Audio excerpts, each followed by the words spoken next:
Hello, today I will be showcasing the new updates that have been done to Frak itself. So, one of the most major updates that has happened is damage types. So, we have started using U objects to create a damage base, and the calculate damage that I showed in my last thing has now been kind of put into this. So it is similar in terms of calculation and everything like that, but we have separated it out. So basically, there were a few errors with this calculation over here. So we have reset, like I have reset this up, and after that, I have also added event triggers over here. So as you can see, we can now trigger events within this itself. So this is damage default. So let me just show you a better example. Let's go to damage gun, for example. So when we land a hit from the gun, it's gun hit, and similarly trigger on kill, which is a gun kill. So what this does is this allows the player to easily activate a bunch of abilities. So if I were to just hop over to player base, uh, 1 second, it's a bigger BP, it takes some time. So as you can see that these are all input actions for abilities, and they're be called at different places. So like let's say an ability is triggered on shooting, so it might wait for a reaction like, oh, did I land a hit with a gun, did I land a kill with a gun, etc, etc. So all those things have been put in, and based on that this has worked ahead, like it has changed its thinking and everything like that. uh, what else?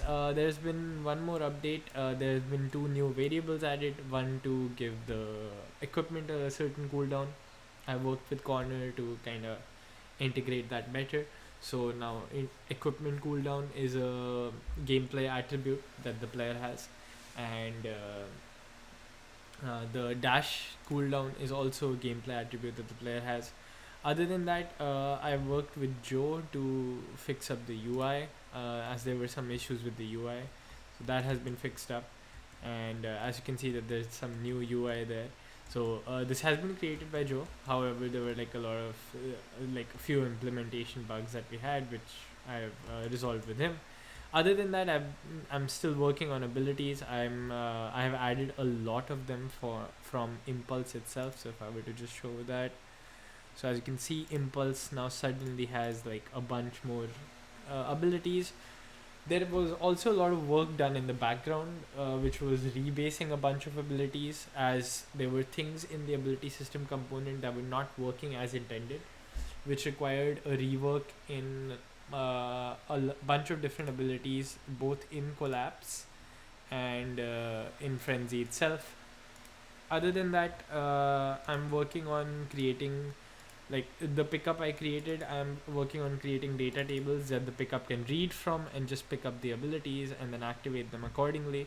Similarly, going into the player, I've also worked on this. If I were to showcase that, yes.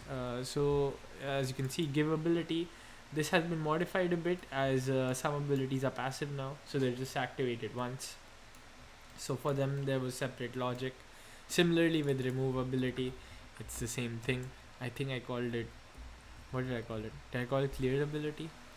I'm forgetting. Reduce ability level, sorry. So as you can see, like this has like some new thinking to it as well, which is like the condition is that is it a passive ability or not. So that has been completely rebased. I am hoping to be able to have every ability as a pickable object by 9th, which is our showcase on FPS. But that's what I've been working on, and that's what's been going on. So yeah.